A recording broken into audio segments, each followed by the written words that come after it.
떨기나무를 썼던 그 집사님의 이름이 김승 뭐죠? 김승. 왜 그 말씀을 전하려고 했는데 김승까지 생각나는데 그 다음에 김승 좋은가? 김승 좋은가? 아까까지 알고 있었는데 사람이 깜빡 잊어버립니다. 이렇게 지난주에도 보니까 요람이 생각이 안 나고 누구냐고 물어봤잖아요. 또 김승학 집사님 얘기 간단하게 길게 할 시간도 없고요. 이분이 구로동에서 한의사를 했어요. 구로동에서 돈 많이 벌었어요. 돈 많이 벌다 보니까 사업도 하는 거예요. 한의사도 하지만 사업도 했어요. 그러다가 몽땅 그냥 다 이렇게 됐어요. 그냥 그러다 힘들었는데 하여튼 이분이 침술로 또 유명하고 그래서 통역을 하게 되었고 통역 때문에 얽혀서 사우디아라비아에 가게 됐어요. 거기서 침술로 한방병원에 같이 이제 일을 하게 됐는데 사람들은 침술을 잘 모를 때는 침으로 사람을 찔러대니까 이상하잖아요. 근데 허리 아픈 사람 침 놓으니까 막 나니까 깜짝 놀래가지고 뭐 사돈팔촌까지 막 사람들이 와서 이제 인산인해를 이루게 됩니다. 그리고 나서 막 소문이 나고 신문이 대서특필하게 되고 그래서 나중에 보면 아라비아 왕자가 그를 만나게 돼요. 사우디아라비아 왕자가 그를 만나게 되어서 잠도 못 잘 때 보니까 이제 잠도 그를 만나서 이 사람은 예수님 믿는 사람이니까 기도하면서 침술을 놓고 목 디스크 치료하고 하니까 깜짝 놀래가지고 너 얼마 받냐 그랬더니 얼마 받는다 그랬더니 그러면 5배를 줄 테니까 내 주치의를 해달라 그랬지. 내 주치의. 이 사우디아라비아가 아직까지 왕정 정치잖아요. 그러니까 5배를 준다니까 다른 데서 일하는 것보다도 혼자만 관리하면 돼요. 왕자만 관리하면 돼 그냥. 왕자가 맨날 아픈 것도 아니잖아요. 그 같이 돌아다니면서 이제 막 누리는 그 영광은 다 누리는데 너무 마음에 들었나 봐요. 왕자가. 왕자인데 나이가 좀 있는 왕자죠. 왕자가 해서 어느 순간에는 너 내 아들 하면 좋겠다. 내 아들 하면 양자로 삼고 싶었어. 여러분 세상적으로 봤을 땐 저로의 기회가 온 거예요. 왕자가 되면요, 그 사우디아라비아 기름 산유국 하고 기름 얼마나 많이 나오고 돈 얼마나 많이 봅니까? 왕자가 되면 유산이 얼마나 많아요? 거기 신분 보장이 얼마나 많아요? 그런데 생각해 보니까 왕자가 되면 종교를 바꿔야 되고 그 나라 국민이 돼야 됩니다. 나는 예수 믿는 사람이고 거기는 예수를 믿는 곳이 아니 인정을 못 받는 곳입니다. 그래서 왕자님, 제가 왕자님에게 예수 믿으라고 하면 왕자님이 예수님 믿으시겠어요? 그랬더니 입장을 바꿔 생각해 보니까 이해가 되니까 그래 너 진짜 크리스찬이구나. 너 알았어. 그거에 대해서 이제 더 이상 얘기하지 않을 테니까 내 곁에만 있어줘 하면서 그가 17년인가 그 정도 그분이 가나안으로 돌아가실 때까지 그 옆에서 친근한 말벗도 되어주고 아들 노릇도 해주면서 이런데 그때 뭐 왕자가 감동을 받으니까 내가 자동차 한 대를 사주고 싶은데 자동차 말해라 했더니 안 그래도 이분이 하나님 사우디아라비아에 있을 동안에 거기에 그 지역을 돌아다니면서 하나님이 일하시는 이 역사를 한번 방문해 보고 싶고 성지를 순방하고 싶은데 다른 데는 이 성지 순례를 위해서 다 오픈이 돼 있어요. 상업적으로. 그런데 사우디아라비아는 오픈이 안 돼 있어요. 딱 절대적으로 차단이 되어져 있습니다. 돈이 있어도 못 들어갑니다. 예수 믿는 사람 얼씬할 수도 없는 곳이죠. 거기서 이제 왕자가 차를 한 대 사주는데 그 차가 집차인데 왕자 이름으로 사주는 거예요. 번호판이 틀리잖아. 왕자 번호판이. 그리고 왕자가 너 다니고 싶은 대로 다녀 하고 사인을 해줘갖고 어디에나 돌아다닐 수 있는 통행증을 주는 거예요. 그러니까 왕자 주치의, 내 주치의니까 내가 명했으니까 아무데나 갈 수 있도록 허용해줘라 하니까 천군만마를 얻은 거죠. 너무 좋은 거예요. 하나님 하신 일이라고 생각하는데 그가 돌아다니면서 막 차단된 곳에도 나 사우디아라비아의 주치의, 왕자의 주치의입니다 하면서 막 잡힐 때도 있었지만 위험할 때도 있었지만 사진 찍고 좀 탐방을 하고 다녔는데요. 깜짝 놀란 것이 뭐냐면 거기서 이 3,500년 전에 하나님이 이스라엘 백성들을 애굽에서 나오게 하시고 광야를 지나게 하게 하셨을 때 그 흔적들을 거기서 참으로 많이 발견했다는 거. 고고학적으로 발견한 거. 유물학적으로 발견한 거예요. 거기서 수많은 사람들이 막 텐트 친 돌, 우리나라의 문화는 보통 보면 나무 문화, 종이 문화였기 때문에 오래되면 오래될수록 그것이 변질되고 사그라들고 막 그래서 불타버리고 없어지잖아요. 근데 거기는 돌이에요, 돌. 돌이니까 이거는 천년 만년이 가도 돌은 풍화작용이 막 일어나지 않는 한 계속 보존되어 있으니까 벌써 3,500년 전에 일어났던 일인데도 거기서 가보니까 그것이 눈에 보이는 거예요. 그것이 성경에 기록된 대로, 그래서 어느 산에 가봤는데, 신의 산으로 추정되는 산에 가봤는데요, 산 꼭대기가 새까맣게 타 있더라는 겁니다. 새까맣게. 왜 타 있느냐? 성경에 보니까 하나님 임재하실 때 하늘의 산에 불이 붙었어요.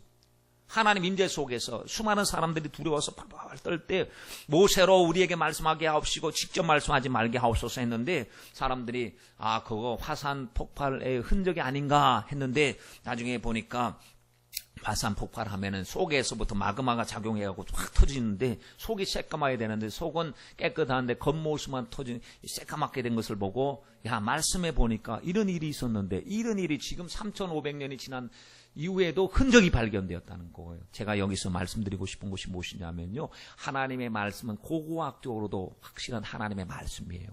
여러분, 노아의 홍수 사건도 실제적으로 있었던 사건입니다. 산꼭대기에서 그 바닷물이, 호수가 짠기가 있는, 여러분 강물에는 짠기가 없습니다. 바닷물은 짠데 바닷물이 산꼭대기까지 차 있었기 때문에 물은 빠졌지만 고인 물은 빠지지 않아서 거기에 물고기 화석들 발견했어요. 노아의 홍수 이전에 하나님께서 이 땅을 얼마나 살기 좋게, 그때는 온열대 지역으로 만들어 놓으셨어요. 그래서 온열대 지역 속에서 막 공룡들도 있었을 것이고 수많은 사람들이 있었을 것인데, 그 지질학적으로 조사해 보면 옛날에 온 지구상의 북극에도 온열대 지역이었던 것을 알게 된 것입니다. 여러분, 하나님의 말씀은 고고학적으로 봐도 진짜예요. 그리고 영적으로도 하나님의 말씀을 깨달아도 진짜입니다. 아담과 하와도 진짜고요, 아브라함도 실존 인물이고 모세도 실존 인물이고, 그리고 하나님이 다윗을 통하여 영광 받으셨고, 그 모든 사람들은 하나님의 약속을 붙들고 믿음으로 살았으며 그 믿음이 계속해서 연결되어서 오늘 우리 시대까지 왔는데, 오늘 예수 그리스도를 믿는 우리들에게 있어서는 이 하나님의 말씀이 리얼이어야 됩니다. 리얼, 진짜의 하나님의 말씀이 생명이. 그래서 하나님의 말씀 가감하지 말라고 말씀하셨지 않습니까? 우리가 요한계시록의 22장 말씀에 보니까, 내가 기록한 말씀을 만약에 가하는 자는 보면은 재앙을 가할 것이고, 만약에 감하는 자에게는 하나님께서 약속의 생명책에서 이름을 감해버릴 것이다 라고 했습니다. 그러니 여러분, 하나님의 말씀은 반드시 일어날 일인데, 오늘 말씀해 보십시오. 이 몇 절 말씀입니까? 그때 보면 천지는 없어지겠으나 내 말은 없어지지 아니하리라고 35절에 분명히 말씀하죠. 여러분, 세상은 바뀌어도 하나님의 말씀은 말씀이 그대로입니다. 그렇다면 우리가 말씀을 받아들이고 믿음 생활할 때 우리 자세가 중요합니다. 하나님 말씀은 교양적인 말씀이 아니고 철학책이 아닙니다. 역사책이지만 하나님이 역사하셨던, 하나님의 임재가 있었던, 하나님의 생명이 있는 말씀이 하나님의 말씀이니까, 우리 말씀을 통해서 우리 이들에게 일어난 사건들을 통해서 우리에게 주시는 하나님의 말씀이 어떤 말씀인가를 알고 깊이 깨달아야 될 줄 믿습니다. 주님, 하나님께서 신의 산에서 그 영광으로 충만하시고 말씀하셨던 하나님, 오늘 또 우리에게 말씀하여 주시고 아들로 말씀하여 주시고 성령으로 말씀하여 주시니 감사합니다. 그들도 주님의 임재를 경험하고 나서 그들의 생각이 달라지고, 우리는 나그네다, 우리는 순례자다, 우리에게는 약속의 땅으로 가야 된다, 가나안 땅까지 가야 된다. 그것이 목적지였습니다. 우리에게도 여러분 순례자 의식을 가지고 인생 여정 주님 말씀을 쫓아가야 될 줄 믿습니다. 때때로 힘들고 어려울 때 의심도 되고요, 낙심도 오고, 난관도 봉착하고, 요단강 같은 문제도 만나고, 여리고성 같은 문제를 만날 때 우리는 하나님, 그들도 만났습니다. 그들도 믿음으로 해결했습니다. 우리도 믿음으로 해결하며 믿음 안에서 주님과 손잡고 같이 가게 하여 주시옵시되, 이스라엘 백성들이 원망하다가, 주를 시험하다가, 간음하다가, 우상 숭배하다가 그들이 하나님 앞에 멸망하고 말았사오니, 우리는 간음하지 않게 해주시고 우상 숭배하지 않게 하시고 주님 시험하지 않게 해주시고 오직 하나님 한 분만을 섬기게 하여 주옵소서. 여러분, 우리 예수님이 하신 말씀은요 진짜입니다. 천국과 지옥도 진짜고 좁은 문으로 들어가라, 좁은 길로 들어가라 라고 했습니다. 예수 믿으면 우리는 어떻습니까? 예수 믿으면 어떻게 삽니까? 이것도 못하고 저것도 못하고, 못하는 것도 있죠. 왜냐하면 주님이 하지 말라고 하신 말씀이 있으니까. 그런데 예수 믿으면 우리에게 주어지는 약속이 있습니다. 하나님의 자녀가 됩니다. 천국 백성이 됩니다. 성령님이 도와주십니다. 죄를 이길 수 있습니다. 귀신을 예수님의 이름으로 쫓아낼 수 있습니다. 과거에 익숙한 것은 다 내려놓고 어디 하나님의 말씀 앞에서, 이 말씀에 우리는 그 말씀 앞에 익숙함을 유지해야 될 줄 믿습니다. 예수 믿으면, 예수 믿기 전에는 말이죠, 우리가 내 스타일로 살다 보면 마음껏 마음에 안 들면 확 뒤집어버려요. 그냥 뒤집어버리고 욕도 하고 화도 내고 사람을 갖다가 상대도 안 하고 모른 척하고 원수지간으로 살고 할 수 있겠죠. 예수님 몰랐을 때 그랬습니다. 그런데 주님께서 내 안에 계시니 너는 너가 죽어라 말씀하시고 썩어지는 미랄이 되라고 하시고 자기를 부인하고 제 십자가 지라고 말씀하시니까 여러분 믿음 없이 정말 말씀 쫓아가기는 부담스러워요. 믿음 없는 데다 억지로 예배 드려라 얼마나 부담스러운지 몰라요. 성령 안에서, 성령은 자원하는 심령을 우리의 마음속에 주시는데 정말 영적인 것을 발견하면 너무 감격스럽고 자원하는 마음을 가지고 주님 앞에 영광 돌릴 수 있는 이 문제들을 믿음 없이 하면 이게 율법이 되거든요. 그러니까 정말 힘듭니다. 그런데 우리가 믿음으로 예배 드리면 예배 드리는 시간, 그때가 무엇보다도 이때가 가장 귀합니다. 내 기도하는 시간, 세상 어떤 것보다도 가장 귀한 것, 여러분 맛보시기 바랍니다. 그리고 경험하시기 바랍니다. 예배의 시간은 여러분 정말 영광스러운 시간입니다. 주님께서 혼인잔치를 베풀어 주시는 시간이요, 하늘 문을 열어주시고 우리에게 크신 복을 주시는 축복의 시간입니다. 그러므로 앞으로도 많은 갈등이 생길 거예요. 앞으로도 예수 믿으면 많은 어려움도 있을 겁니다. 많은 난관도 봉착하게 될 것입니다. 그때 믿음으로 이기십시다. 영적 갈등을 성령 충만함으로 넉넉히 이기시길 주님의 이름으로 축원드립니다. 여러분, 우리의 끝은 이미 확정되어져 있습니다. 성도에게 위기가 올 때 위기가 아니라 위대한 기회가 될 줄 믿습니다. 진짜 성도 위기가 언제가 성도 위기인지 아십니까?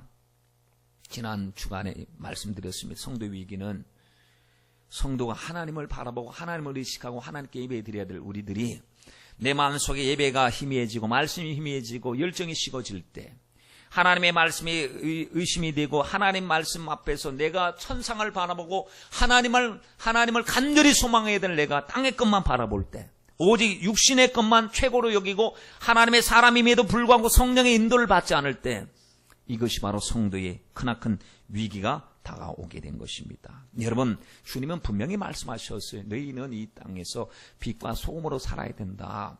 너희는 정말 하나님의 것이다. 세상 속에 살지만 세상 사람이 아니라고 그랬어요. 우리는 세상 속에 살지만 주의 것입니다.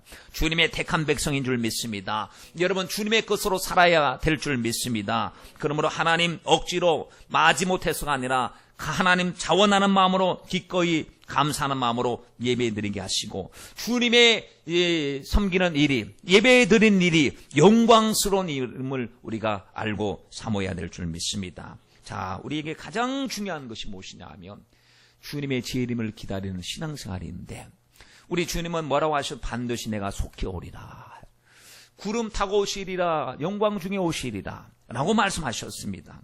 그런데 그때가 언제일까요? 우리 성도들에게 있어서 아멘 주 예수의 오시옵소서, 마라나타의 믿음을 가지고 우리 주님을 기다려야 되는데, 끼어있는 자가 복되다 말씀하시는데 주님 오실 것에 대한 기대감도 없고 관심도 없고 사모함도 없고 준비도 없고, 그런 것은 하나의 교리화되어서 그거 다 있는 거 알아. 중생, 성화, 영화, 예수님의 십자가, 예수님의 부활, 예수님의 승천, 예수님의 재림, 천국, 순서 이거 맞잖아 라고 하는 식으로 머리로는 알고 있는데요, 사모하는 마음이 없어요. 정말 아멘 주 예수 오시옵소서 하는 사모하는 마음이 얼마나 절대적으로 필요한데, 여러분, 오늘 말씀에 36절 말씀에 그날과 그때는 아무도 모른대요. 심지어 아들도 모르신대요. 그리고 천사도 모른대요. 오직 하나님만 아신대요. 반드시 우리가 맞닥뜨릴 바로 그 영광의 순간인데 아무도 모른다고 했습니다. 그런데 본문 32절로 33절 말씀에 보면 정확한 때는 알 수 없지만 주님이 도적같이 임하시지 않고 우리에게는 미리 준비할 수 있는 시간을 주시겠다고 말씀하셨습니다. 그때가 가까울 그때가 가까울 때 나타나는 징조가 있음을 말씀하시면서 무화과 나무의 비유를 말씀하셨어요.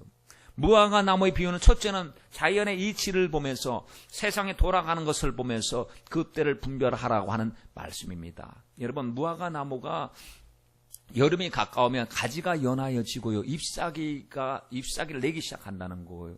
한번 여러분에게 한번 문제를 낼 테니까 잘 한번 맞춰보십시오. 개나리가 피는 것을 봤습니다. 그때가 언제죠? 가을이에요? 봄이에요. 코스모스가 피는 것을 봤습니다. 초봄입니까? 가을입니다.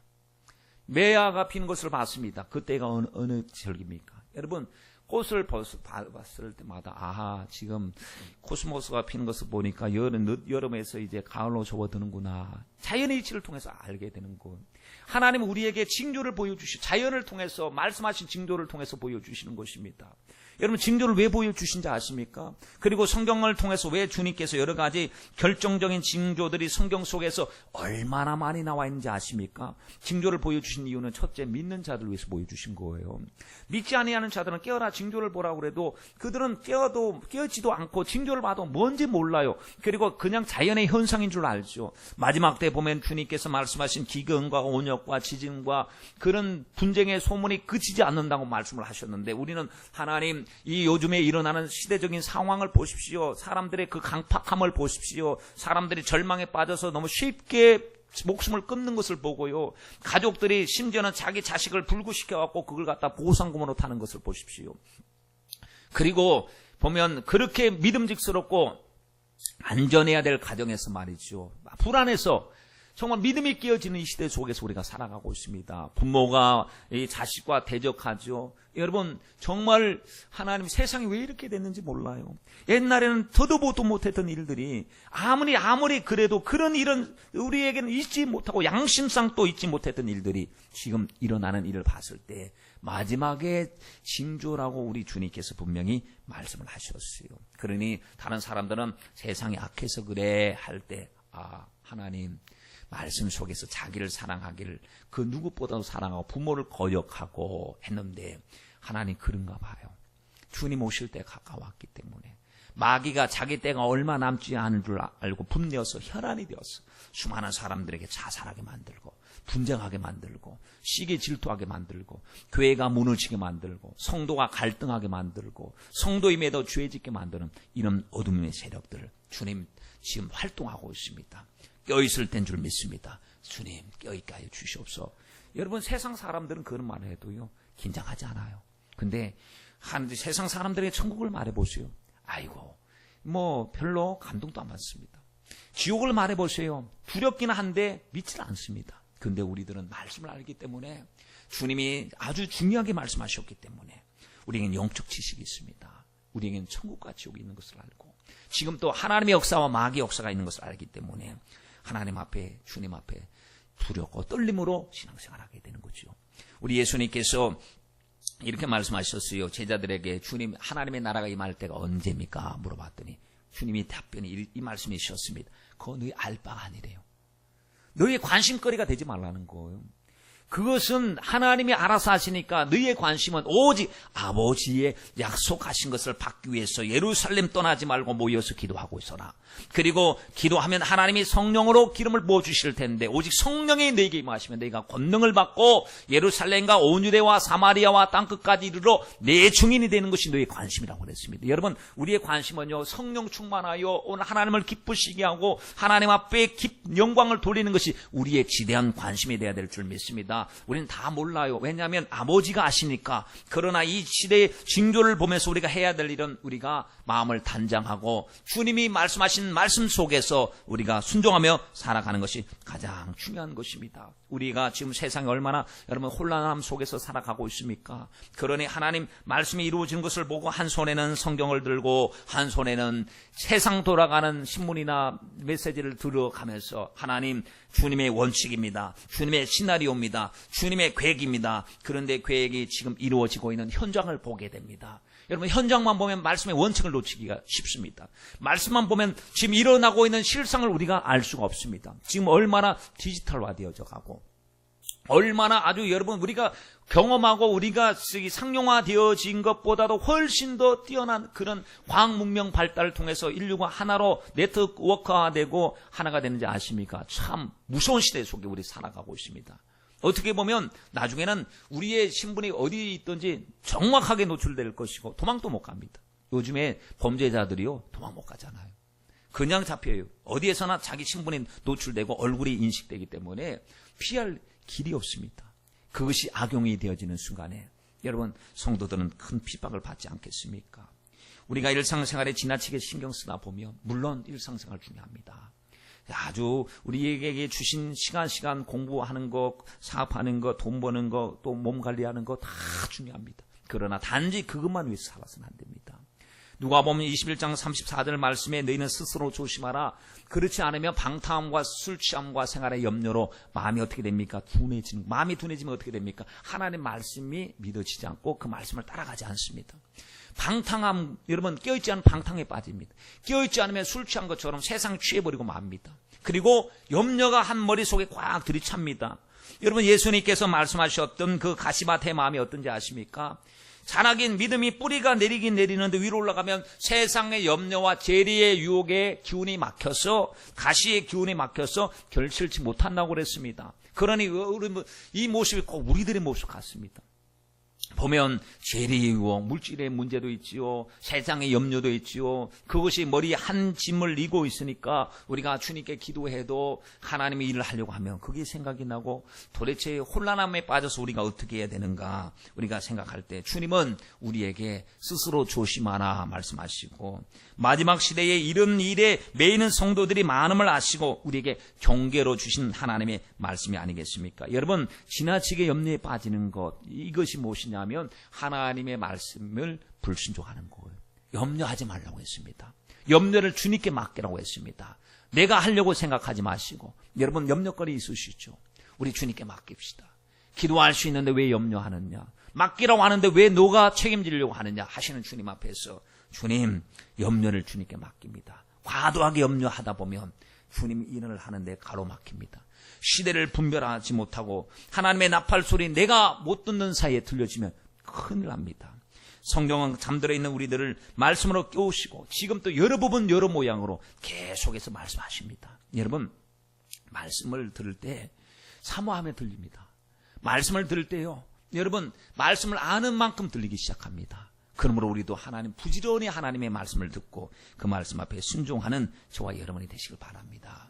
잠언서 29장 1절 말씀에 자주 책망을 받으면서도 목이 곧은 사람은 갑자기 패망을 당하고 피하지 못하리라 했습니다. 성령께서 책망하실 때 회피하지 마세요. 심지어 저는 그 철학 때에 그런 말씀을 전해드렸지요. 정말 우리에게 하나님 주시는 말씀 보면 사랑의 말씀, 소망의 말씀, 위로의 말씀, 권면의 말씀, 하나님의 성품, 하나님의 명령, 하나님의 경고의 말씀의 내용들을 분석해보면 여러 부분 나와요. 두려워 말라 내가 너와 함께함이니라 이건 위로의 말씀, 소망의 말씀이잖아요. 그리고 기도하라 이건 명령의 말씀이잖아요. 그렇죠? 그리고 우상 숭배하지 말라 이거는 명령이자 경고의 말씀이거든요. 그리고 자기를 사랑하는 것을 하나님보다 더 사랑하지 말라 이것도 경고의 말씀이에요. 그러니 우리는 이 모든 말씀을 들을 때 좋은 말씀은 쉽게 받아들여요. 그러나 어렵고 힘든 말씀, 딱딱한 음식은 우리가 깊이 할 때가 있습니다. 그런데 중요한 것은 주님의 이 말씀의 마지막 부분에 결론적으로 하신 말씀이 무엇인가 잘 보니까요.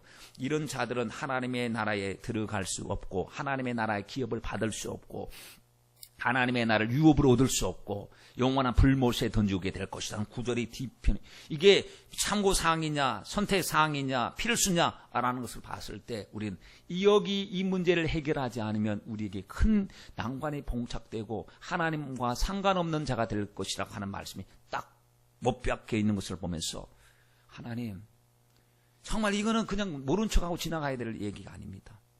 이 말씀을 하나님 늘 마음속에 생각하면서 주여 나를 점검해야 됩니다. 주님 점검하게 해주세요. 당 짓는 거, 수근수근거리는 거, 분쟁하는 거, 시기하는 거, 질투하는 거, 미워하는 거, 그 거짓말을 지어서 하는 사람, 우리에게 일상적으로 있는 어떻게 보면 안 믿는 사람들 전혀 죄책감이 없는 그런 내용들인데 성경을 자세히 보세요. 그 문제를 주님은 아주 심각한 문제로 다루고 있습니다.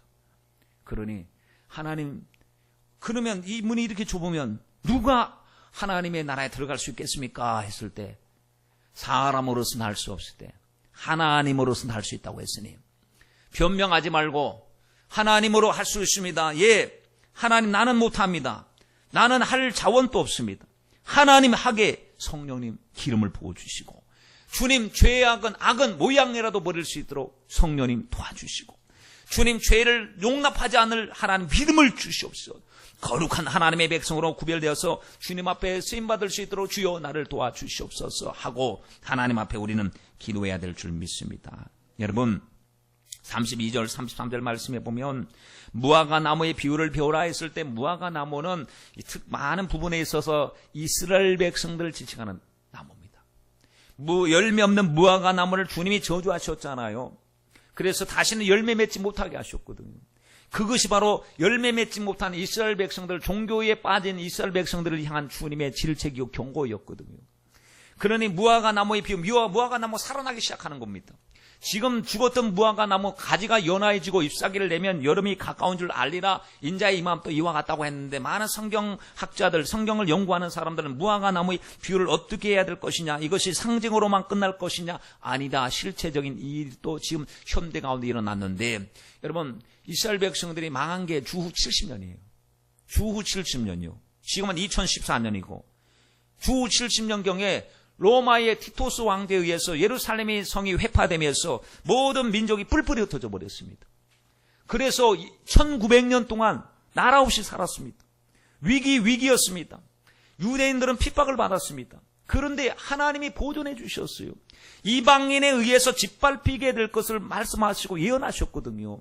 로마서의 11장 말씀에 보면 하나님께서 복음이 이방인들에게로 향하게 하셨다가 마지막 순간에는 주님은 이스라엘 백성들에게 복음을 주시고 그들을 회복시키겠다는 말씀이 있었습니다. 그런데 말씀은 있었는데 현실은 전혀 이루어지질 않았어요. 그 나라가 나라도 없었고 다 뿔뿔이 흩어져 있었어요. 그런데 기적적으로 1948년도에 이스라엘 백성들이 팔레스타인에 모여가지고 나라를 회복하게 됩니다. 그것도 남해들이 이미 선점하고 있고 역사적으로 몇천 년, 수백 년 동안 있었던 그 나라의 틈바구니 속에 들어가서 우리 땅이니까 비켜 하면서 그 나라를 차지하다 보니까 지금 팔레스타인하고 지금 또 계속 이스라엘 백성들하고 지금 이 긴장 관계 있지 않습니까? 어떻게 보면 팔레스타인 사람들도 이거 아주 황당한 일이거든요.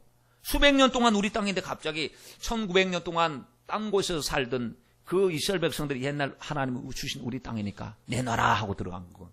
그래서 아랍들이 막 공격했잖아요.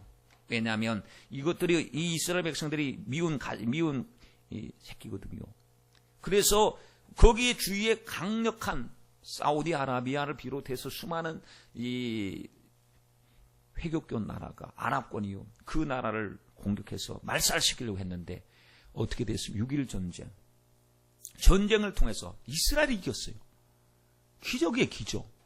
지금 또 보십시오. 당당하게 큰 소리 치고 있잖아요. 하나님께서 이스라엘 이 무화과 나무의 비유를 통해서 이스라엘 백성 마지막 때 마지막 주자로 마지막 하나님의 예언의 성취로서 지금 일하고 있는 것을 보게 됩니다. 그때는 수많은 사람들이 전혀 복음을 받아들이지 않았습니다. 그런데 지금 메시아닉 주라고 하는 크리스찬들이 있어요. 유대인 크리스찬들. 그것도 1만 5천 내지 2만 명이 되는 많은 사람들이 예수 믿고 있어요. 예수를 핍박하고 메시아를 기다리고 있는 그들에게 폭탄의 테러가 와도 목숨의 위협이 와도요. 예수님이 메시아구나. 2000년이 지나서 지금 깨닫고 회개하고 있어요. 여러분 그것이 지금 저 건너편의 중동 땅에서 일어나고 있는 현실이에요. 우리가 주님께서 마지막 때가 되면 복음이 세상 끝까지 복음이 전파되면 그날이 주님께서 오신다고 마태복음 24장 14절 말씀에 이 천국 복음이 모든 민족에게 증거되기 위하여 온 세상에 전파될 것인데 그제야 끝이 오리라 그랬거든요. 여러분 복음은 예루살렘에서 출발했습니다. 그리고 안디옥으로 갔습니다. 안디옥에서 바울을 통해서 지금 마게도냐로 갔습니다. 마게도냐가 유럽이었습니다. 유럽을 복음화시켰습니다. 유럽이 복음화되었다가 나중에 영국에서 배를 타고 미국으로 건너가서 그 미국 땅이 복음화되었습니다.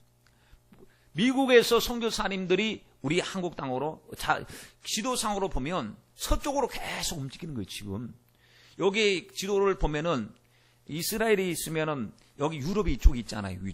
이쪽으로 복음이 가요.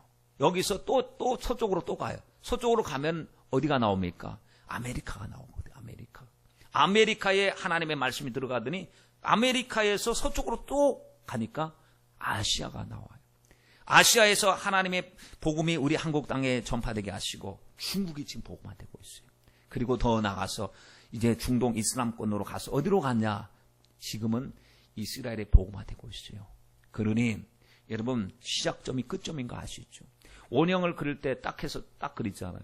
그러니 시작한 곳이 바로 끝이에요. 세상 끝이 어디냐 봤을 때 여러분 그것이 아마도 이스라엘의 세상 끝이구나. 이스라엘에게 복음이 들어가면 정말 주님이 오시겠구나라는 사실을 우리가 주목해서 잘 보고 있습니다. 그런데 믿음의 사람들은 되어져가는 일들을 보면서 하나님이 지금 역사를 섭리하고 계신 것이 맞아요. 아니 로마서 11장을 통해서 바울을 통해서 하신 말씀이 그들에게 있어서 말씀 성취가 1900년 동안 그들 가슴 속에 그냥 유대적인 신앙을 갖고 있었던 그들에게 지금 복음이 들어가고 있으니 주님 우리가 이 일을 보고 긴장합니다. 하나님 두렵고 떨림으로 껴있게 하여 주시옵소서 하는데 믿음 있는 사람은 끼어서 긴장하는데요. 믿음 없는 사람은 별로 긴장하지 않습니다. 그리고 인정도 하지 않습니다. 이런 성취를 보면서 우리가 적어도 하나님을 믿고 하나님의 말씀을 진실된 진리의 말씀이라고 믿는 사람들은 준비해야 됩니다. 껴있어야 합니다. 더 껴있으려고 노력해야 되고 더 악한 시대 속에서 주님의 것으로 살기 위해서 몸부림을 쳐야 되는데 요즘 보십시오.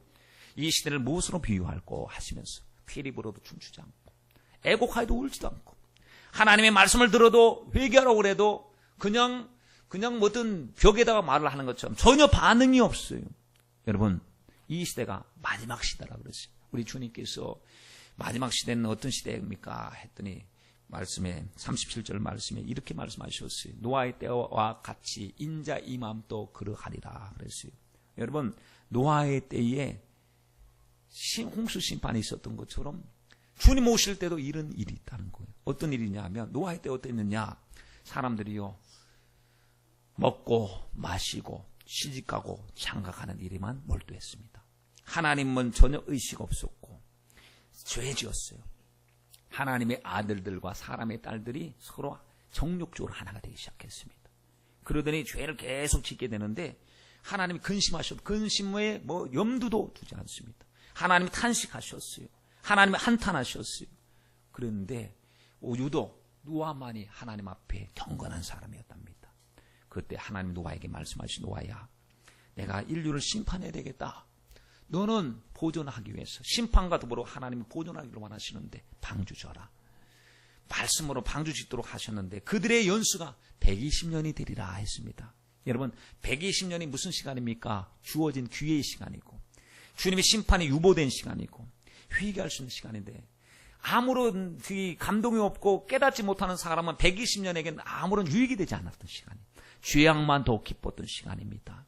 그때 성경 말씀을 보면 창세기 5장 마지막 절 말씀에 보면요. 이때 노아가 자식을 셋을 낳습니다. 누굴 낳느냐? 셈함 야벳을 낳아요. 셈함 야벳을 낳는데 그때 600세 때 노아가 홍수가 나요.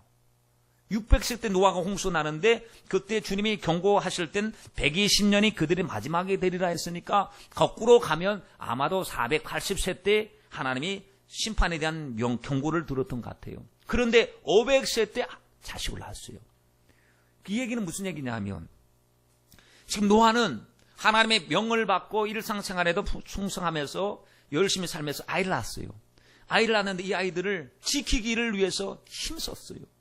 자녀들을 영적으로 보존시키고 하나님의 백성으로 삼는 일에 세상에 떠맡기지 않고 세상에 떠내려가지 않도록 하고 하나님 이들 또래 때 친구들 이들의 같은 혼자만 살 수 없으니까 이들과 함께하는 친구들도 있을 것이고 같이 이제 자라나는 동무들도 있을 것인데 하나님 우리의 셈함 야벳을 지켜주세요. 저들이 하나님의 일꾼이 되게 해주세요. 저들에게 하나님의 말씀을 주세요. 세상 쫓아가지 않고 하나님의 말씀을 쫓아가게 해주세요. 하나님 앞에 기도했더니요 홍수를 맞이했을 때 노아가 600세가 되니까 자식들 나이가요 100세가 된 거예요. 100세니까 100세인데도 불구하고 아버님 말씀에 그대로 순종합니다. 그 집에 세 아들 가운데 세 며느리가 있었는데 경건한 며느리와 더불어서 시아버님 말씀 잘 듣고 말이죠. 아버지 말씀 잘 듣고 하나님 일에 협력하는 자가 되는 것을 볼 때 하나님 노아의 때에 노아와 그 가족들이 주의 일에 열심히 했던 것처럼 지금 이 시대가 노아의 때와 같은데 주님 우리 가족들도 셈 함 야벳처럼 하나님의 말씀 앞에 복종할 수 있게 해주시고 세상에 또 내려가지 않도록 도와주시고 같이 방주에 올라탈 수 있도록 주님 도와주시옵소서. 노아에게 주님이 600세 되던 때에 주님이 이렇게 말씀하셨어요. 노아야, 너와 내 가족을 방주에 태워라 그랬어요. 여러분, 방주에 있는 사람은 안전하게 보존되었는데 그럼 방주는 누가 만들었느냐? 하나님이 노아에게 명하셔서 노아와 그 가족이 만들었어요. 지금 우리가 어떻게 신앙생활을 보면 지금 방주 만드는 생활과 똑같습니다. 주님께서 잣나무로 져라 탁 짓는 거예요. 그리고 역청을 치래라 방수제를 치라는 거예요. 주님의 말씀대로 여러분 우리 신앙생활은 남이 책임져 주지 않습니다.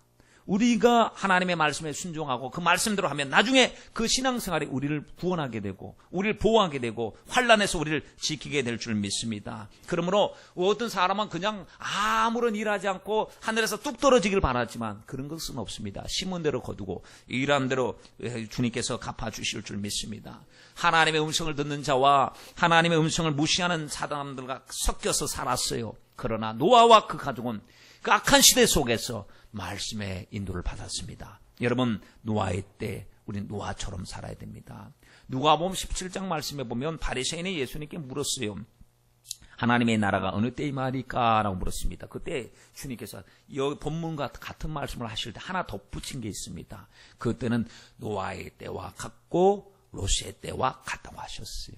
여러분 롯 아시잖아요. 아브람과 함께해서 아브람의 조카였던 롯이 하나님께 같이 예배드렸던 롯, 하나님의 임재를 경험했던 롯이 어느 순간에 물질에 빠졌어요. 하나님보다도 세상에 빠졌어요. 그래서 삼촌을 떠나는 순간에 믿음에서 자꾸 멀어지기 시작합니다. 하나님이 그의 마음속에서 희미해지기 시작합니다. 말씀이 희미해지니까 쫓아간 것은 세상이었어요. 세상으로 쫓아가다 보니까 어디로 들어갔느냐? 여러분 아시죠? 소돔과 고모라에 들어갔습니다. 거기서 아마 부자 되었을 것 같아요. 거기서 참 보란듯이 야 내가 삼촌보다 더 부자야. 자 봐봐 여기 집 한 채 짓고 말이지. 이제 사람들에게도 인맥 관리도 하고 여기 유지도 되고 성문 밖에 앉아 있다고 하는 것이 이게 보통 해석을 하기를 굉장히 어떤 재판관 같은 역할을 하는데 거기에 하는 실력자가 됐다는 거예요. 거기서 천사를 만나는데 그때 삼촌이었던 아브라함이 하나님 앞에 간절히 기도합니다. 왜냐하면 하나님이 비밀을 알았거든요. 내가 내 종 아브라함에게 숨기겠느냐? 얘가 이 아브라함은 복받을 하나님의 백성인데 비밀을 얘기해 줬어요. 심판의 비밀을. 근데 아브라함이 그 비밀을 듣고 나서 했던 일은 중보 기도였습니다. 하나님 내 조카가 거기 살고 있어요. 하나님 소돔성 망하면 안 됩니다. 조카도 구원해 주시고 그들도 구원해 주세요. 했는데 결국에 의인이 없어서 망하게 될 때 하나님께서 아브라함의 기도를 통해서 조카를 건져내시는데 그 집을 찾아가시니까 감사하게도 롯이 그 천사를 용접을 합니다. 그 비밀을 이야기해 주죠. 심판이 있다는 사실. 그랬더니 깜짝 놀랍니다. 왜냐하면 그래도 믿음은 식은 믿음이었지만 믿음이 조금 있었잖아요. 천사가 와서 하는 말을 듣고 나서 믿어요. 그리고 나서 예비 사위를 불러서 야, 자네들 빨리 가자. 위험하다. 하나님이 여기를 심판하신대 했더니 사위들도 농담. 아마도 자식들도 농담을 알았을 거예요. 두 딸들도. 롯의 처도 아마 농담으로 알아들었을 거예요. 긴장은 하는데 듣고 나서 긴장은 되는데 움직이질 않아요. 여러분 이게 우리들의 모습이에요. 하나님의 말씀을 들을 때마다 긴장이 됩니다. 하나님 말씀대로 못 사는 나의 모습을 보고 긴장이 돼요. 근데 긴장했으면 움직여야 되는데 긴장하고 나서 순종해야 되는데 움직이지 않고 그냥 부담감만 하나 더 씌우고 가는 거예요. 부담감만. 그때 성경을 자세히 보면 어떤 일이 있냐면 천사가요 재촉을 하는 거예요. 왜 재촉하냐? 롯이 지체합니다. 말씀을 듣고도 지체합니다. 말씀 듣고 즉시로 순종하고 움직여야 되는데 말씀 듣고 지체하고 오히려 막 그냥 천사가 급해하고 빨리 손을 양 천사들이요 양 그 자녀들을 손을 잡고 일으킵니다. 그 강제로 끌고 나오게 하는 거예요. 봤을 때 이렇게 침체돼도 이렇게 침체됐다는 거예요. 말씀 듣고 두렵고 지식적으로 말은 했지만 지금 미련이 너무나도 많은 미련이 남아 있습니다. 왜 미련이? 우리가 여기 지금 쌓아놓은 재산이 얼만데, 투자한 것이 얼만데, 우리가 지금 여기 양과 소들이 얼만데, 이거 놓고 가니 이거 시간이라도 있었으면 빨리 짐 싸들고 이사라도 갈 수 있는데, 하나님의 심판이 너무나 급작스럽게 일어나니까 다 내려놓고 가니까 믿음이 희미해진 롯도요, 지체할 수밖에 없었을 거예요. 그리고 롯의 처가 절대로 뒤돌아보지 마라 했는데 뒤돌아보다 소금 기둥이 됐잖아요. 왜 뒤돌아봤을까요? 미련이 남았기 때문에 그렇습니다. 여러분, 세상의 것은 영원하지 않습니다. 보이는 것은 잠깐이라고 그랬습니다. 우리는 하늘나라에 영원한 소망을 두어야 될 줄 믿습니다. 우리의 보화를 어디에 두어야 될 것인가? 여러분, 땅에서는 동록도 있고 강도도 있고 다 빼앗길 수 있지만 우리는 하나님의 나라의 소망을 두어야 될 줄 믿습니다. 우리가 두려움에 빠지고 염려에 빠진 이유가 있습니다. 염려를 추적해 보세요. 두려움을 추적해 보세요. 거기에 뭐가 있어요? 뭐가 있는? 잃어버릴까봐 두려움이 있습니다. 잃어버릴까봐. 모든 것이 하나로 통일하면 잃어버릴까봐. 뭘 잃어버릴까봐? 어떤 사람은 돈 잃어버릴까봐. 어떤 사람은 목숨 잃어버릴까봐, 어떤 사람은 건강 잃어버릴까봐, 어떤 사람은 하여튼 좋은 것을 잃어버릴까봐, 그것 때문에 두려워하는 거예요. 사실 위험하지 않을까, 난 나쁜 사람 만나지 않을까 하는 이 두려움 말이죠. 근데 정말 잃어버릴까봐 두려워하는, 우리도 정말 잃어버릴까 두려워해야 되는데, 보이는 것이 아니라 보이지 않는 영원한 것 하나님 잃어버릴까봐, 말씀의 약속을 잃어버릴까봐, 천국을 잃어버릴까봐, 하나님이 주신 기회를 잃어버릴까봐 우리는 두려워하되 근심하되 영적 근심을 하시길 주님의 이름으로 부탁드립니다. 진짜 잃어버려서는 안 되는 것이 바로 믿음 아닙니까? 여러분, 그렇습니다. 아무리 부귀 영화를 누리고 이 땅에서 산다고 하더라도 주님 앞에 섰을 때 너 나하고 상관없네. 너는 부자로 너 영광 다 받고 살았네. 사람들에게 칭찬받고 박수받고 살았으니 너는 나를 전혀 의식하지 않았구나. 너는 나와 상관이 없다. 이 불법을 행하는 자야, 내게서 떠나가라. 주님 말씀하실 때, 주여 내가 주님의 이름으로 귀신을 쫓아내고요, 주님의 이름으로 권능을 행하고요, 주님의 이름으로 큰일을 행하지 않았습니까? 그거 다 너를 위한 것이었지. 알아, 너 욕심껏 했잖아. 나하고 전혀 상관없고 너의 영광만 받았구나. 너는 불법자였다라고 하시는 순간에 여러분, 그때 가장 붙잡아야 될 것이 믿음이었는데, 하나님의 말씀이었는데, 그 순간에 우리가 그 나중에서 다 잃어버리고 깨닫는다면 여러분, 돌이킬 수가 없지 않겠습니까? 여러분, 그러므로 하나님 날마다 잘못하고 연약할 때마다 성경에 보니까 천사를 보내셨어. 보호하시고 경고하시고 심판도 천사가 다 하거든. 그러니 주님, 우리에게 천사를 보내주셔서 우리를 지켜주세요. 말씀을 보내주셔서 우리를 지켜주시옵소서. 여러분, 마지막 때에 큰 환란이 있습니다. 성경 속에서 말씀하신 7년 대환란, 엄청난 환란이 있습니다. 이 환란 전에 하나님은 사랑하는 백성들을 싹 데리고 올라가십니다. 이것이 휴거예요, 휴거. 환란 전 휴거. 그러므로 하나님, 환란 전에 우리 모든 성도들, 주님 천사들을 보내어서 주님 믿음으로 살았던 그들을 진정한 위로를 주셔서 아버지의 나라에 하나님 구별되고 재앙을 보지 않고 들어 올려지게 하여 주옵소서 해야 되는데, 오늘 말씀에 보니까요, 40절 말씀에 보니까 그때에 다 올라가는 게 아니래. 그때 두 사람이 밭에 있으면 하나는 데려감을 당하고 하나는 버려둠을 당한다는 겁니다. 한 밭에도 알곡이 있고 가라지가 있다고 했습니다. 알곡과 쭉정이를 주님이 가르신다고 그랬습니다. 양과 염소를 가르신다고 그랬습니다. 그리고 주님께서 좋은 물고기와 나쁜 물고기를 구별하신다고 했습니다. 진짜와 가짜를 분별하신다고 그랬습니다.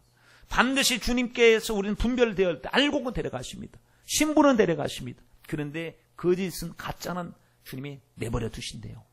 여러분, 비율이 얼마나 될까요? 50%입니까? 50%만 해도 좋겠다는 생각이 듭니다. 그런데 주님께서 하시는 내용들을 봤을 때 아마도 우리가 생각하는 수보다 훨씬 더 적을지도 몰라요. 그런데 문제는 주님, 우리가 주님이 데려가실 때 그 거룩하고 온전한 보석 같은 신부들을 데려가실 때, 신랑이 오실 때 신랑만 사랑하고 어린 양이 어디로 인도하든지 따라가는 하나님의 믿음을 가진 저희들이 하나님 휴거의 영광에 다 성도들이 동참하게 해주시옵소서. 여러분, 우리의 간절한 소원입니다. 여러분, 그렇게 되도록 주님의 이름으로 축원드립니다. 그런데 주님께서 판단하실 거란 말입니다. 계시록 16장 15절 말씀에 보라 내가 도적같이 오리니 누구든지 끼어 자기 옷을 지켜 벌거벗고 다니지 아니하며 자기의 부끄러움을 보이지 아니하는 자가 복이 있도다라고 했습니다. 귀에는 영원하지 않습니다. 여러분 정말 주님 말씀이 진리입니다. 리얼 실제 반드시 될 말씀입니다. 말씀 쫓아갑시다. 어느 목사님이 헨리 크루보라고 하는 목사님이 말씀 중에 옆집 사람 이야기를 했어요. 뭐라 그러냐면 옆집 사람에게 이름이 던인데 던 예수 믿고 구원받아서 천국에 같이 갑시다 했더니 아이 목사님 그런 소리 하지 마세요. 저는 말이죠 종교 따위가 필요 없어요. 열심히 살다가 죽기 직전에 전 지옥의 불구덩이를 피해 갈 수 있어요. 아 죽기 전에 회개하면 되잖아요. 죽기 전에 회개하면 용서한다는 건 그건 알아가지고 죽기 전에 회개하면 되잖아요 라고 했어요. 말을 해도 말을 안 들어요. 저한테는 그렇게 말하지 마시고. 그때 이 목사님이 더 죽음은 보장이 안 됩니다. 의사에게 물어보세요. 죽음과 생과 사는 한 걸음입니다. 생과 사가 결정될 때는 1초 안팎, 1초 미만으로 결정됩니다. 그러므로 지금 예수 믿으셔야 돼요 해도 나는 자신 있대요. 죽기 전에 회개하면 된대요. 그렇게 강팍한 사람에게 무슨 말을 하겠습니까? 그런데 그 던이라고 하는 사람에게 하나의 사건이 생겼어요. 아침에 출근을 하다가 교통사고가 났는데 교통사고 나서 전봇대를 들이받았어요. 전봇대가 무너지면서 전선줄이 떨어졌는데 전선줄이 까지면서 그 고압선이 튀기 시작했습니다. 막 바깥에서 막 팍팍팍 튀면서 막 파박 튀면서 이게 자기가 다친 것도 엄청나게 다쳤는데 문 열고 나가려니까 문을 못 열고 나가요. 왜냐 감전되어서 죽을까 봐. 막 불부들부들 떨다가 구출을 받고 병원에 입원했는데 나중에 이 목사님이 병원에 입원했다는 소식을 듣고 그 병원을 찾아갔어요. 그 사람을 찾는데 도대체 어떤 사람인지 알아볼 수 없을 정도로 막 그냥 얼굴이 부어있고 다리는 공중으로 매달려 있고 기부스를 하고 막 이랬습니다. 그때 목사님을 보는 순간에 목사님 오늘 아침 나 죽을 뻔했어요. 목사님 오늘 아침에 나 죽을 뻔했어요. 목사님이 그래서요. 그런데요. 그리고요. 그랬더니 아니 목사님 오늘 아침에 내가 죽을 뻔했다니까. 아니 그리고요. 다른 생각 아무 생각하지 않으셨나요?